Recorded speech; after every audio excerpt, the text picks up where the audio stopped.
لیکن سب سے بڑی بات جو آپ نے کی کہ جو ہمارا جو خسارہ ہوا ہے ٹریڈ کا ڈیفیسٹ، ٹریڈ جس وقت اکانومی گرو کرتی ہے وہ ضرور ہوتا ہے تو 3 گنا نہیں بڑھی، 60% آپ کی امپورٹ بڑھی ہے، جس میں آئل امپورٹس کی وجہ بھی ہے، لیکن گاڑیاں شاڑیاں وہ بھی ہم اس کو ذرا پلاؤ بیک کر رہے ہیں۔ اور جو آپ کو صرف یہ میں خبر سنا دوں کہ اس وقت جو آپ کے انٹرنیشنل جو ریزروز ہیں، net international reserve state bank کے بڑھ رہے ہیں، اس کا مطلب نیٹ انفلو ہو رہی ہے، آؤٹ فلو نہیں ہو رہی۔ تو آپ اگر ایکسپورٹس کو اور ریمیٹنسز کو لگا دیں اور اس کے RDA بھی ڈال دیں اور ویکسین کی جو ہمیں جو مل رہی ہیں مطلب فنڈنگ ہو رہی ہے، تو اس وقت ہم سکوئر ہیں، اس وقت ہمیں بلکہ تھوڑا زیادہ ہی پیسے آ رہے ہیں اندر، دیٹ از وائی ہمارے جو انٹرنیشنل ریزرو بڑھ رہے ہیں۔ ناؤ ہیونگ سیڈ دیٹ، آپ نے مجھے پوچھا کہ آپ کی اس وقت سب سے زیادہ آپ کس کو فکر کرتے ہیں؟ مجھے اکانومی کی کوئی فکر نہیں ہے، مجھے یہ معلوم ہے کہ اکانومی شاید زیادہ گرو کر رہی ہے جتنی گرو کرنی چاہیے، تو اس کو ہمیں تھوڑا سا اس کی جو تپش ہے اس کو نیچے لے کے آنا پڑے گا، وہ ہم لے آئیں گے۔ مجھے جو اس وقت جو وہ فکر ہے، اور یہ ایکسچینج ریٹ کی بھی فکر نہیں ہے، کیونکہ جیسے یہ IMF سائن ہو جائے گا اور ہمارے یہ ڈالر سعودی سے بھی آ جائیں گے، تو آپ دیکھیے گا یہی جو اسپیکولیٹر ہے اس کو جب چوٹ پڑے گی تو یہ واپس ٹھیک ہو جائے گا۔ لیکن مجھے سب سے زیادہ جو اس وقت جو آپ کہہ رہے ہیں فکر ہے وہ یہی ہے کہ یہ انٹرنیشنل جو پرائسز کی وجہ سے جو مہنگائی ہے، اور ہمارا جو middle class, lower middle class, urban lower middle class اور مڈل کلاس ہے، وہ جو سفر کر رہا ہے اس کو اور ہمیں اس تکلیف کا احساس ہے، کیونکہ آپ کی رورل ایریاز کے بیچ میں رورل اکانومی تو ٹھیک جا رہی ہے، وہاں تو ان کے پاس اجناس بھی ہیں، سارا کچھ ہے، لیکن اربن والا جو ہے اس کی، حالانکہ یہ میں نے آپ کو بتایا کہ انڈسٹری میں یہ کمپنیاں ہیں 950 ارب روپے کے ان کے پروفٹس ہیں، لیکن وہ اپنے امپلائیز کو پیسے مطلب نہیں دے رہے جتنے ان کو دینے چاہیے، تو وہ جو ہے ہمیں اس کی ہمیں فکر۔ تو طہیر صاحب یہ فرمائیے گا کہ یہ سب سے بڑا جو اس وقت پہلو ہے جو کہ ایک سائیکلوجیکل فیکٹر بنا ہے عالمی سطح پہ مہنگائی، وہ بالکل آپ کی بات صحیح ہے، سمجھ میں بھی آ رہی ہے اور ساری دنیا میں اس کا اثرات ہے۔ جو ہمارا ایکسچینج ریٹ ہوا ہے جس کو ابھی آپ نے بڑی تفصیل سے بات کی ہے، اس کی پہلی بنیاد یہ پڑی، اس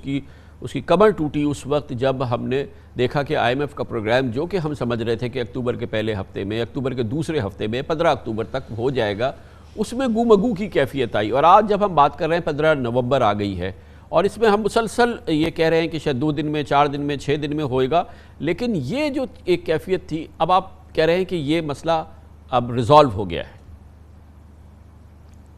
جی میں آپ کو یہ کہہ رہا ہوں کہ یہ دیکھیں، یہ مسئلہ تو کافی دن پہلے ہی ریزالو ہو گیا تھا، 1-2 چیزیں تھیں جس کے بیچ میں دیکھیں، اگر میں وہی کرتا جو مارچ میں ان لوگوں نے کیا تھا تو وہ بہت پہلے یہ ریزالو ہو گیا تھا، یہ پھر میں اکتوبر کی 15 کو میں جب وہاں تھا وہیں اناؤنسمنٹ ہو جاتی، لیکن میں اس قسم کا آدمی نہیں ہوں، میں اپنا نیشنل انٹرسٹ دیکھتا ہوں، اور میں یہ دیکھتا ہوں کہ کیا چیزیں ہمیں جو ہے وہ ٹھیک ہے کرنی ہے اور کیا چیزیں ہمیں نہیں کرنی، تو اسی بیسس کے اوپر 1-2 چیزوں کے اوپر ہمارا ان کے ساتھ جو ہے مکالمہ جو چلتا رہا، اور اب ہم اس کے نتیجے پہ پہنچے ہیں، کیونکہ دیکھیں $500 ملین دے کے ہم نے سارا کچھ جو ہے وہ ان کے حوالے کر دیا تھا، ابھی ہم نے یہ کہا کہ یہ ایسی نہیں ہے، ہمیں $1 بلین ہی ملے گا نا، لیکن یہ ہے کہ ہم چاہتے ہیں کہ IMF پروگرام میں آئیں، لیکن پھر یہ نہیں ہے کہ ہم we should not roll over نا، تو انشاءاللہ اسی وجہ سے تھوڑی دیر لگی ہے، لیکن آپ جب دیکھیں گے ہم نے پروگرام کیا ہے ورسز جو پروگرام انہوں نے جو سائن آف کیا تھا مارچ میں، تو آپ دیکھیں گے اس میں امپرومنٹ ہے۔ تو یہ راؤنڈ دا کارنر ہے MEFP اس کا جو اسٹاف لیول ایگریمنٹ ہے انشاءاللہ۔ اور ایک اور چیز جس نے ہٹ کیا وہ یہ کہ سعودی عرب کے دورہ ہوا، پھر یہ سعودی ایک پلیج آیا سامنے جو کہ بہت ہی سگنیفیکنٹ تھا، $3 بلین، $1.25 بلین کے ہمارے ڈیفرڈ آئل پیمنٹ وغیرہ، وہ بھی ایسا لگا کہ سٹک ہو گیا، اس نے بھی مارکیٹ کو ہٹ کیا۔ وہ بالکل کیا، اصل میں ہوا یہ ہے کہ انہوں نے جو ایگریمنٹ ہمیں بھیجے اس میں کچھ ایسی کلازز تھی جس کے بیچ میں اگر ہم ایک ویسے ہی سائن کر دیتے تو وہ بھی ہمارے لیے کوئی اتنے فائدہ مند نہ ہوتی، لیکن ہم نے ان کو ریکویسٹ کیا، انہوں نے اس کو ایگری کیا، پھر آپ کو پتہ ہے سعودی سسٹم آف ورکنگ کیسے ہوتا ہے، وہ واپس جاتا ہے امپروول وغیرہ کے لیے، تو وہ کل انہوں نے ہمیں کنفرم کر دیا کہ 1 آدھے دن میں وہ سائن ہو کے یہاں پیسے آ جائیں گے۔ طہیر صاحب یہ بتائیے گا کہ جو گورنمنٹ کے ایکشن ہوتے ہیں جو کہ خاص طور پہ کرنسی اسپیکولیشن کو روکنا، ڈالرائزیشن کو روکنا، یہ ساری چیزیں جو ہیں یہ ایسا نہیں لگتا کہ افیکٹو، ہمیں نہیں لگتا کہ اپنے آؤٹ سائڈ پوائنٹ سے کہ یہ افیکٹو رہے ہیں، کیونکہ بہرحال جو میں نے چیک کیا اور بہت ہی ریلائبلی چیک کیا ہے کہ پہلے تو پشاور میں ایسا ہو رہا تھا، پشاور کی ایکسچینج ریٹ مارکیٹ پہ ہو رہا تھا، اب کراچی میں بھی ہو رہا ہے کہ وہ جو پرچیزز ہو رہی ہیں جو کہ آؤٹ سائڈ دا اسپیکٹرم ہو رہی ہیں، یعنی کہ ایک انٹر بینک ہو گیا، ایک ہو گیا وہ ریٹ جو کہ اوپن مارکیٹ ریٹ ہے، جو کہ اس کا بھی ایک نمبرز ہوتے ہیں، ایک ہو رہا ہے جو کہ صرف ہنڈی حوالے کے حوالے سے بغیر رسید کا جس کو کہتے ہیں وہ کام ہو رہا ہے، وہ بہت بڑا ہو رہا ہے، اور وہ اوپن مارکیٹ سے بھی 6 روپے، اور پشاور میں کبھی کل پرسوں 7-8 روپے اوپر تھا، آج بھی اوپر تھا۔ گویا کہ یہ ایک ایسی چیز ہے جس نے ہماری ایکسچینج ریٹ کو ناقابل تلافی نقصان پہنچایا ہے۔ بالکل صحیح کہہ رہے ہیں۔ دیکھیں میں نے آپ کو بھی بتایا کہ لوگ وہ ڈالر اکاؤنٹ کھولنے تھے اور اس میں سے جو ہے آنے تھے پیسے باہر سے آ کے اس میں کریڈٹ ہونے تھے، اس کے بیسس پہ انہوں نے امپورٹ کی ایلسیاں وغیرہ کھولنی تھی، لیکن ہو یہ رہا تھا کہ یہیں سے ڈالر لے رہے تھے اور بڑے مہنگے داموں پہ لے رہے تھے، اور وہ اٹھا کے اسی اکاؤنٹ میں ڈال کے وہیں سے پھر وہ ایلسیاں کھول دیتے تھے۔ اس سے دو جگہ پریشر پڑا، ایک تو کرب مارکیٹ میں زیادہ پریشر پڑا، اور اس نے پھر انٹر بینک مارکیٹ کو بھی ڈریگ کیا، اور پھر جیسے یہ ریٹ جو ہے نیچے آیا، مطلب روپے کا ریٹ نیچے آیا، تو اس وقت پھر ایک وہ آپ دیکھتے ہیں نا سائیکلوجیکلی لوگ کہتے ہیں یار اس کو میں اپنے روپے کو کنورٹ کر کے ڈالر میں لے جاؤں، تو ڈالرائزیشن ہونی شروع ہوگی، وہ پھر ایک قسم سے یہ ایک دوسرے کو فیڈ کرتے ہیں یہ ساری چیزیں۔ تو اس کا طریقہ یہی ہونا چاہیے کہ ڈالر کی جو موومنٹ ہونی چاہیے وہ بوتھ ویز ہونی چاہیے، یہ مطلب اپریشیٹ بھی کرے ڈپریشیٹ بھی کرے، یہ ہوتا ہے دنیا کے بیچ میں۔ تو وہ اب یہ ہمارے آبویسلی سینٹرل بینک جو ہے یہ آہستہ آہستہ یہ چیزیں سیکھیں گے، وہ ضرور ہوتا ہے، لیکن ایڈوانسڈ اکانومی، ایک ڈیولپڈ اکانومی ہو تو وہ اپنی جگہ ہو، لیکن جب آپ کی روپی کی اپریسیشن ایسی ہو کہ آپ ودن فیو ویکس آپ 152 کی طرف چلے جائیں، پھر آپ کی ڈیپریسیشن ایسی ہو کہ آپ 178 کی طرف چلے جائیں، پھر واپس آئیں 172، پھر چلے جائیں 178، تو یہ وہ کنٹرولز اور وہ جو کہ ایک ہمارے جیسے انڈر ڈیولپڈ کنٹریز کے اندر جو ہونا چاہیے وہ کدھر ہے؟ دیکھیں یہ کام جو ہے سینٹرل بینک کا ہوتا ہے، اسٹیٹ بینک آف پاکستان کے پاس یہ ساری نمبرز بھی ہوتے ہیں، اور ظاہر ہے انہوں نے جب فری فلوٹ ہوتا ہے تو اس کو کنٹرول بھی کرنا ہوتا ہے، تو یہ ایک قسم سے جو بالکل آپ کی بات صحیح ہے، اور میں اس پہ بلیو کرتا ہوں کہ ایکسچینج ریٹ کی اسٹیبلٹی جو ہے نا وہ بڑی ضروری ہوتی ہے، بیکاز ادروائز جو لانگ ٹرم انویسٹر ہوتا ہے نا وہ بھاگ جاتا ہے، وہ کہتا ہے یار ان کے تو ایکسچینج ریٹ کا ہی ہمیں نہیں پتہ۔ تو اس میں پہلی بات تو میں یہ کہوں گا کہ ایک تو چیز یہ ہے کہ یہ اسٹیٹ بینک کا ڈومین ہے، وہ آپ اگر گورنر صاحب سے بات کریں گے تو آپ کو بتائیں گے، لیکن میرے جو میں دو لفظ اس پہ کہوں گا، پہلی چیز تو یہ ہے کہ آپ کا ایکسچینج ریٹ سٹیبل اس وقت ہوگا جب آپ کی انفلیشن کم ہوگی۔ آپ نے انفلیشن 4-5% پہ رکھیں، 4% پہ آپ کا ایکسچینج ریٹ بڑا سٹیبل رہے گا، بیکاز یہی وہ ہوتا ہے انفلیشن کے جو اپنے آپ کے کمپیٹیٹو کنٹریز ہوتی ہیں اس کا ڈفرنس جو ہوتا ہے وہ اپریشیٹ کرتا ہے ڈپریشیٹ کرتا ہے، پہلی بات۔ دوسری بات یہ ہے کہ آپ کے پاس اندر اتنی سخت ہونی چاہیے کہ جیسے ہی اسپیکولیٹر اس کے بیچ میں آئے تو آج سے اس کو ایک ایسا گھونسا دیں کہ دوسری سائڈ پہ جا کے کہ وہ اس کا نقصان ہو۔ اسپیکولیٹر کا نقصان جب ہوتا ہے تو وہ اس وقت اسپیکولیشن وہ بند کر دیتا ہے، تو اس لیے یہ ابھی ٹھیک ہے ارلی ڈیز ہیں ان کے، کیونکہ ابھی تو پہلے تو ہم لوگ پیک کر کے رکھا ہوتا تھا ہم نے روپیہ، تو اب وہ ذرا فری فلوٹ میں ہے تو کبھی اوپر جا رہا ہے کبھی نیچے جا رہا ہے۔ اس کو ہمیں ریئل افیکٹو ایکسچینج ریٹ کے قریب رکھنا چاہیے، اور جو انٹرونشن کرنی ہے ہمیں کرنی چاہیے، لیکن یہ کام جو ہے یہ اسٹیٹ بینک کا ہے، میں یہیں تک کی بات کروں گا۔ تو یقیناً اسٹیٹ بینک کا کام ہے، اور جب ہمارا یہ IMF پروگرام ایک کائنڈ آف سٹک ہوا، ابھی نیگوسیشنز ہیں، اس کا کارنر سٹون یہ تھا کہ IMF جو ہے وہ اسٹیٹ بینک آف پاکستان کے لیے کمپلیٹ اٹانومی مانگتا ہے، اس کی لیجسلیشن مانگتا ہے، اور وہ پاکستان کے قانون کا حصہ بنانا چاہتا ہے، جس پر کہ ہماری آپ سے اور آپ دوسرے ماہرین سے اس سے پہلے بھی مارچ میں بھی بات ہوئی، اپریل میں بھی بات ہوئی، اور اب پھر یہ ہمیں بتایا گیا کہ یہ معاملہ ہو گیا اور وہ بات چیت چل رہی ہے۔ آپ سے بات کرنے سے پہلے میں نے بیرسٹر فاروق نسیم صاحب سے بات کی، لا منسٹر سے، جو کہ IMF کو سمجھانے کی کوشش کر رہے تھے ہماری جو لیگل پوزیشنز ہے۔ ان کا کہنا یہ تھا کہ جو لاسٹ ان کی بات ہوئی ہے کہ انہوں نے IMF کو کنونس کیا ہے، ان کو بتایا کہ پاکستان کے آئین، قانون، پارلیمنٹ، ڈیموکریسی کے لحاظ سے کیا کچھ کیا جا سکتا ہے اور کیا کچھ نہیں کیا جا سکتا، اور کنونس ان کا کہنا یہ تھا کہ جن لوگوں سے ان کی بات ہو رہی تھی ان کو ان کی بات سمجھ میں آ رہی تھی. تو یہ معاملہ حل ہو گیا ہے؟ یہ ایس بی پی کی جو اٹانومی وہ مانگ رہے ہیں جس حد تک مانگ رہے تھے. میں فروغ نسیم صاحب کے ساتھ ہی بیٹھا تھا جب وہ یہ گفتگو کر رہے تھے،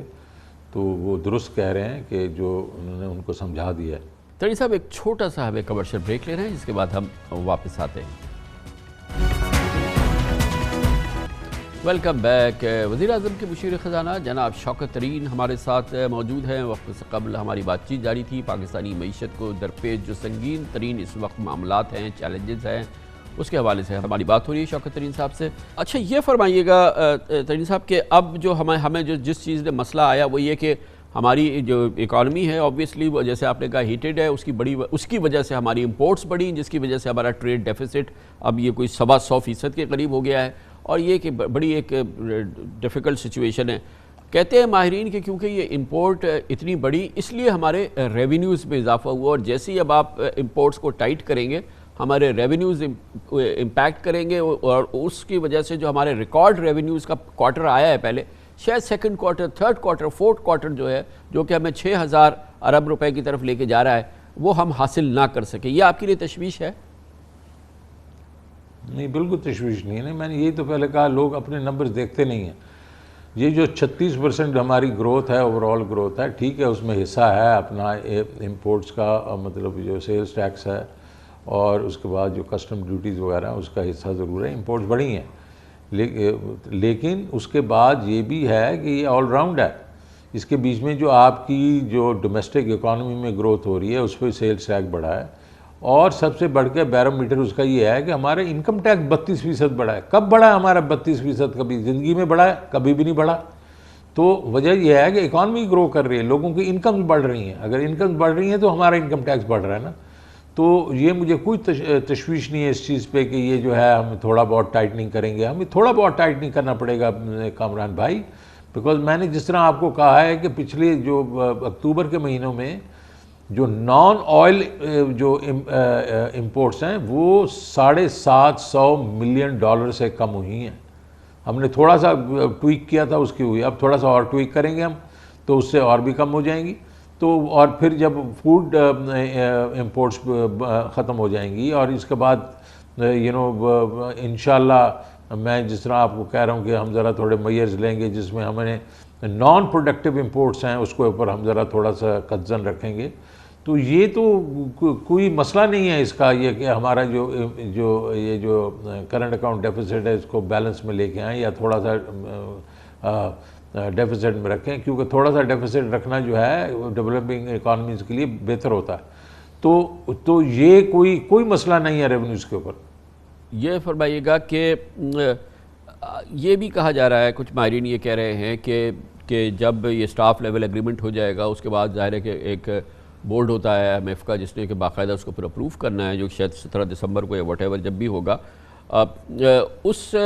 سٹاف لیول ایگریمنٹ اور جو وہ ایگریمنٹ ہوگا جب وہ بورڈ میں جائے گا اس کے بیچ میں بھی ہم نے کچھ ایکشن ابھی کیے ہیں، کچھ ایکشن ابھی ہمیں مزید کرنے ہیں، جو کہ شاید ایک مزید ٹائٹننگ ہم دیکھیں گے، مزید جو ہے سختیاں دیکھیں گے، مزید کنسیشنز وڈرا ہوں گے، بجلی مہنگی ہوگی، یہ تمام چیزیں ہوں گی. ایسا ہوگا between the staff level agreement and the board? Prior actions کی بات کر رہے ہیں، پرائر ایکشن ضرور ہوں گے، اور وہ پرائر ایکشن کئی ہم کر چکے ہیں. دوسری چیز یہ ہے کامران بھائی کہ یہ وہ پرائر ایکشن ہیں جو کہ مارچ کے میں ایگری کر چکے ہیں. یہ ہمارے لوگوں نے $500 ملین لیا اور یہ پرائر ایکشن ایگری کر لیے. یہ تو میں نے آگے روکوا دیے، اور میں نے ابھی ان کے ساتھ نیگوشیٹ کیا، اور میں نے کہا یہ سارے کے سارے نہیں ہوں گے، اس میں آپ کو ذرا ہاتھ ہلکا رکھنا پڑے گا، کیونکہ میں تو ایگری نہیں کرتا ہوں کئی چیزوں پہ. جس طریقے سے ٹیرف انکریزز ہیں، میرے خیال میں یہ ٹیرف انکریزز کس لیے کر رہے ہیں؟ اس لیے کر رہے ہیں کہ ہم جو کیپیسٹی پیمنٹ دے رہے ہیں ایکسٹرا، جو ہمارے پاس کیپیسٹی ہے اس کے دے رہے ہیں، اس کا لوگوں کے اوپر یا انڈسٹری کا کیا قصور ہے اس میں؟ تو اس کو ہمیں اور طریقے سے حل کرنا چاہیے. تو اس لیے جو ہمارا جو ٹیرف انکریز ہے وہ کہہ رہے تھے $5 بڑھا دیں جولائی تک، تو میں نے کہا ایسے نہیں ہوگا. تو اس کے اوپر آپ دیکھیں گے کہ ہم نے اس کے اوپر امپرومنٹس کیے ہیں. پھر اس کے بعد انہوں نے کہا کہ آپ انکم ٹیکس جو ہے وہ $150 ارب ایک اور $40 ارب دوسرا، یہ بڑھا دیں آپ. تو میں نے کہا کیوں بڑھا دیں یار، میرے خیال میں تو براڈنگ صحیح چیز ہونی چاہیے، براڈنگ سے ہم جو کر سکتے ہیں، یہ پیرامڈنگ کیوں کریں؟ تو وہ دیکھیں گے آپ، ہم اس پہ ہوا، باقی ایگزمپشنز بھی ہیں، اس کے بیچ میں امپرومنٹ ہوئی ہے، لیکن کئی پرائر ایکشنز تو ہمیں کرنے پڑیں گے اور وہ انشاءاللہ کریں گے ہم۔ وہ آپ تو انشاءاللہ کریں گے، مگر عوام کے لیے بیریبل ہوں گے؟ مثال کے طور پہ اگر آپ نے پیٹرولیم لیوی کو بڑھانا ہے، یا آپ نے الیکٹریسٹی ٹیرف بڑھانے ہیں، یا گیس کے ٹیرف بڑھانے ہیں، تو نہیں دیکھیں اس میں کامران بھائی آج آپ نے دیکھا ہم نے پرائز بڑھائی نہیں، تو ہم اس طریقے سے بڑھائیں گے۔ یہ تو ضروری نہیں ہے نا کہ کوئی ہم نے ہمارے پیچھے وہ لاٹھی لے کے تو کھڑے نہیں ہوں گے۔ ان کا یہ کہنا ہے کہ بھائی آپ نے 600 ارب روپے کی لیوی جو ہے بجٹ کی ہے، اور اب آپ کے پاس تو زیرو، آپ نے کوئی میرے خیال 50 ارب بھی نہیں اکٹھا کیا، تو کچھ تو کریں۔ تو وہ ہم کریں گے، لیکن ہم اپنا آبویسلی اس طریقے سے کریں گے جس میں یہ عوام پہ اتنا زیادہ بوجھ نہیں آئے گا۔ آج دیکھیں کہ تھوڑی سی پرائسز جو ہیں نیچے گئی ہیں، مطلب کسی جگہ کچھ پروڈکٹس میں کچھ میں نہیں گئیں، تو ہم نے اوورال ہم نے کہا ہم بڑھاتے ہی نہیں ہیں، ٹھیک ہے نا۔ تو اسی طریقے سے ہم دیکھیں گے کہ، اور ہمارا تو یہ اس وقت جو ہماری پالیسی یہی ہے کہ کم سے کم بوجھ ڈالیں۔ تو جو چیزیں انہوں نے کہی بھی ہیں وہ بھی ایسی ہیں جس کے اوپر یہ ایک قسم سے عوام کے اوپر بوجھ اتنا نہیں پڑے گا، لیکن یہ ہے کہ کئی ایسے ایگزمپشنز ہیں جو کہ ہمارے لوگوں نے لیے ہوتے ہیں، اور فرینکلی میں رینٹ سیکنگ ہی کہتا ہوں ان کو، تو وہ جو ہوگا تو اکانومی امپروو ہوگی، اس پہ اور زیادہ فرق نہیں پڑے گا۔ لیکن جیسے کہ آپ نے ابھی بیان کیا تھا کہ جو اکانومی کے ہمارے گرین شوٹس ہیں، جس میں آپ نے خاص طور پہ کارپوریٹ ارننگز کی بات کی، اوبویسلی کارپوریٹ ارننگز پاکستان کے لیے ہسٹورک ہوئی ہیں۔ ان تمام کارپوریشنز نے جو اس دفعہ ان کی ارننگز ہوئی ہیں، جو ان کے پروفٹس ہوئے ہیں، وہ انبلیویبل ہیں۔ لیکن تو کیسے ریاست جو ہے، جو کہ اتنی ان کو سبسڈیز دیتی ہے، اتنے کنسیشنز دیتی ہے، یا اتنے ان کو انسینٹیوز دیتی ہے، وہ اگر اس کو ایکیومولیٹ ہی کر رہے ہیں اور وہ اس کو ڈسپرس نہیں کر رہے ہیں، وہ اپنے نیچے اس کا ٹرکل ڈاؤن ہم کوئی اثر نہیں دیکھ رہے ہیں، تو ریاست کیوں خاموش بیٹھی ہے؟ یہ جو ان کارپوریشنز نے اربہ روپوں کے جو ہے وہ ہسٹورک اپنی ارننگز کی ہیں، تو یہ کیسے آپ ایک اسپیکٹیٹر کیوں ہیں اس کے؟ کامران بھائی ہم نے ڈیسائیڈ کرنا ہے، یا تو فری مارکیٹ کریں ہم،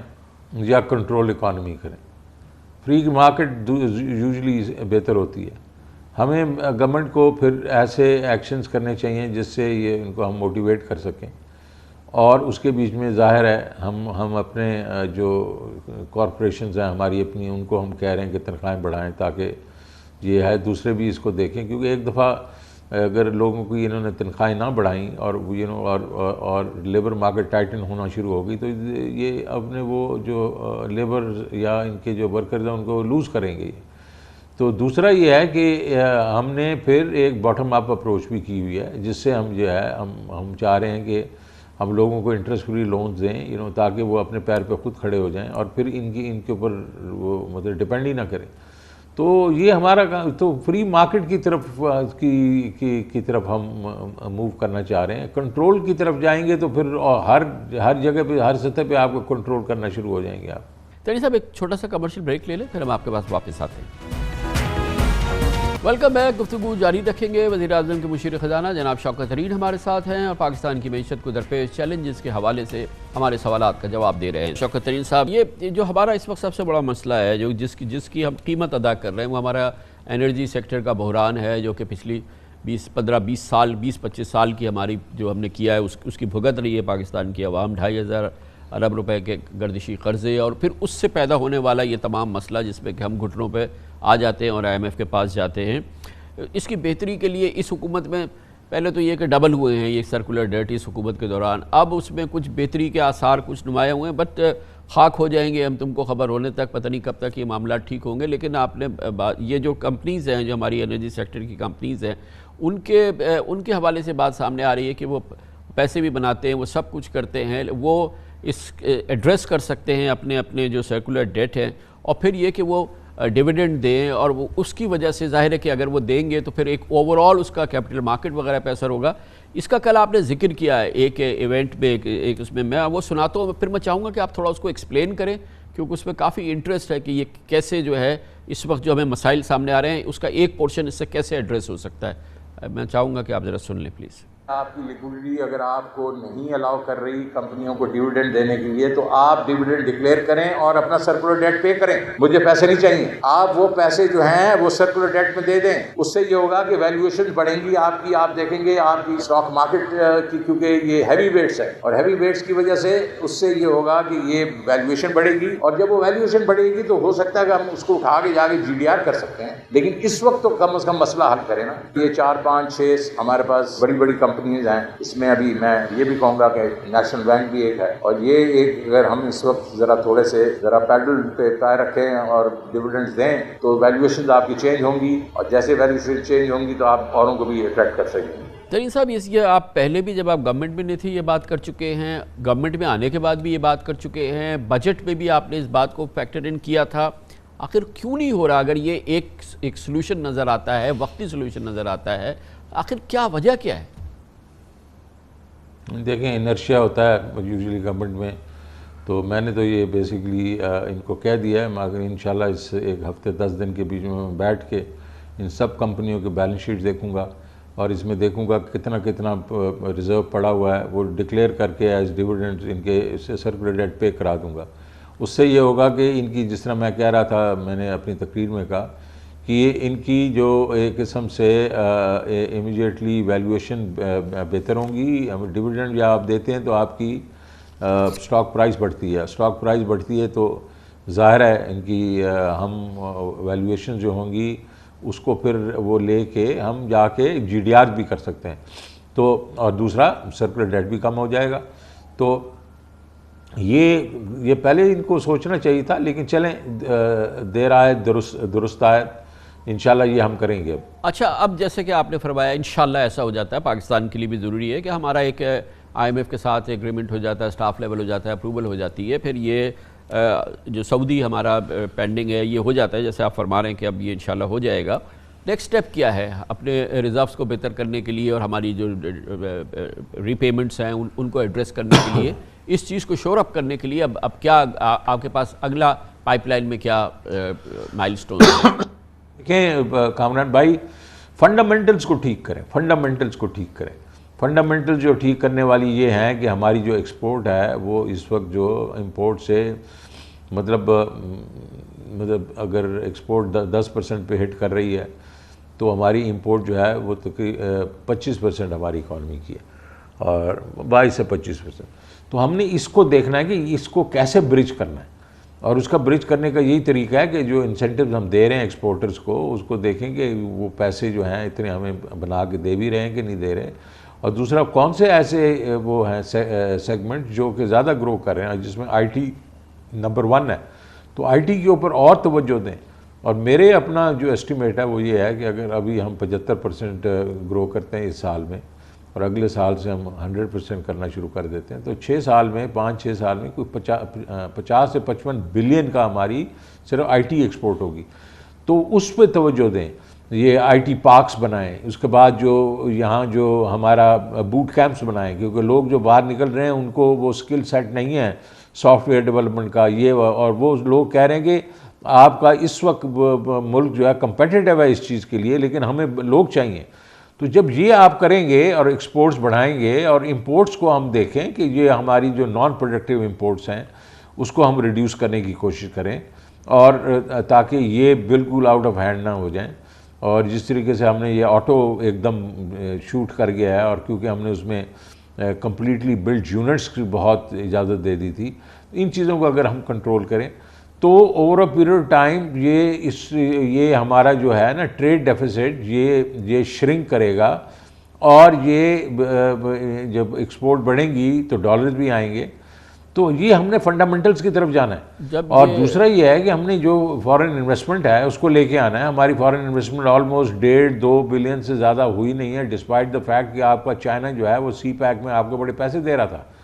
تو اس کو ہم نے لے کے آنا, اور ہم گئے ہیں سعودی عربیہ, وہ بہت لوگ انٹرسٹڈ ہیں, چائنیز بھی انٹرسٹڈ ہیں, لیکن وہ چاہتے ہیں کہ یار ہم ان کو رن اراؤنڈ نہ دیں, وہ جب یہاں آتے ہیں ہم ان کو گھماتے رہتے ہیں. تو یہ چیزیں ہم نے ٹھیک کری, یہ فنڈامنٹلز ہیں. اور جس طریقے سے ہماری جو تھنک ٹینک ہے انہوں نے کہا تھا کہ اگر آپ نے سسٹینیبل گروتھ رکھنی ہے تو اس کے بیچ میں پہلی بات تو یہ ہے کہ سیونگ ریٹ بڑھائیں. سیونگ ریٹ یار ہمارا اس وقت اگر بینکنگ فٹ پرنٹ ہی 33% ہے تو کہاں ہمارا سیونگ ریٹ 30% پہ جائے گا. تو اس فٹ پرنٹ کو لے کے جائیں 50, 60, 70, 80% کے اوپر اوور دی نیکسٹ 5 ایئرس. آپ سیونگ بڑھائیں گے تو آپ کے جو ہے وہ گروتھ ریٹ بڑھے گا, سسٹینیبل ہوگا. پھر اس کے بیچ میں یہ ظاہر ہے میں امپورٹ ایکسپورٹ کا بتا چکا ہوں. اور تیسرا پروڈکٹیوٹی, ہماری پروڈکٹیوٹی جو ہے وہ باقی ملکوں سے کافی کم ہے.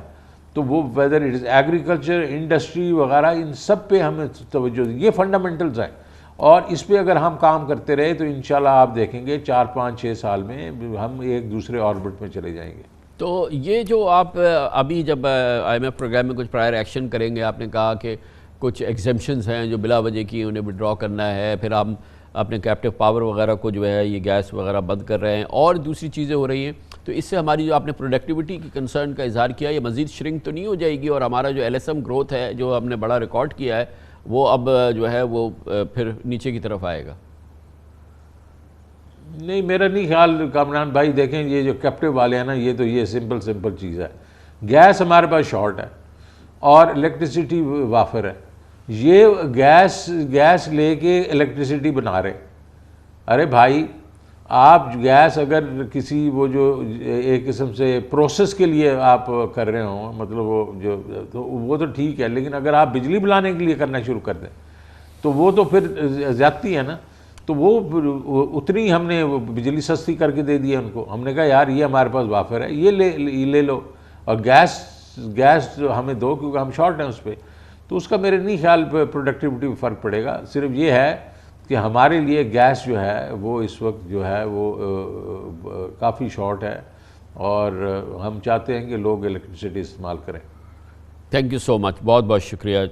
جناب شوکت ترین, وزیر اعظم کے مشیر خزانہ. معیشت کو درپیش چیلنجز, ان کا حل اور اس میں تشویش کا پہلو کتنا ہے. شوکت ترین صاحب اب بھی کانفیڈنٹ ہے کہ معاملات انڈر کنٹرول ہیں اور آنے والے چند دنوں میں I am F programme, Saudi